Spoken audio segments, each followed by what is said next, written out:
Hello students, welcome back. Today we're going to start on a new topic. This is going to be cell formation. And so when the body needs new cells, they have to go through a certain process. And we're going to look at that process in general. However, before starting on that, I would like to give you an analogy. There is a concept to forming new cells that you will need to understand. And I think that you will best understand it with this analogy first. So here we go.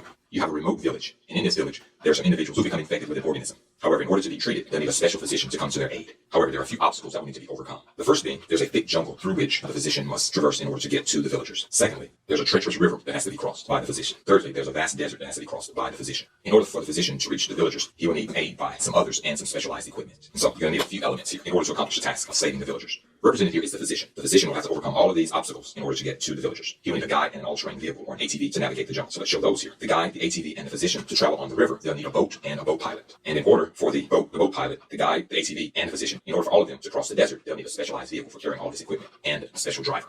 And so this is the team that's been put in place to get the physician to the villagers. Of course, the first thing that will happen is that a special truck will transport the entire team across the desert. Let's show that here.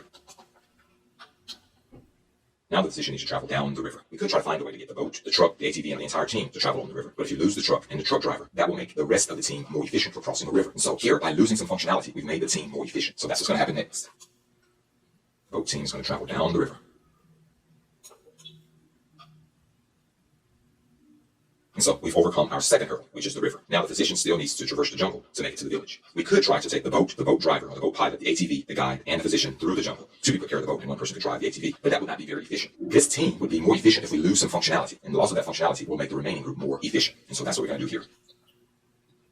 And so the ATV with its guide and the physician will navigate the jungle and arrive at the village. Now, at this point, the physician has made it to the village, but now he needs to get into the hospital to treat the patients. Now, in this situation, we could take the ATV, the guide, and the physician into the hospital to treat the patients. However, the job will be more efficient if we lose some functionality here and only let the physician enter the hospital. And so that's what we have here. The physician goes into the hospital and he treats the patients. The take-home message from this analogy is that by losing unneeded functionality, you can become more efficient at a specific task. Again, by losing unneeded functionality, one becomes more efficient at a specific task. And we saw that all along here with our analogy. So I'm going to put that here, our message. This is the take-home message. Losing unneeded functionality makes you more efficient at a specific task. And we saw that here. And so how does this analogy relate to cells? You can think of a cell as a group that has many functions. But in order for that cell to do a specific job, it has to lose some of that general functionality. You can think of the team here as a cell. And in order for a cell to do a specific job, it has to lose general functionality. It's not that a cell needs to gain functionality. In contrast, it has to lose general functionality. That makes the cell more specific, more specialized to do its job. And so that concludes our analogy on cell formation. Hopefully in the next lecture, this will all make more sense as we compare this analogy to the general formation of cells. That concludes this lecture. I hope that you've learned a lot.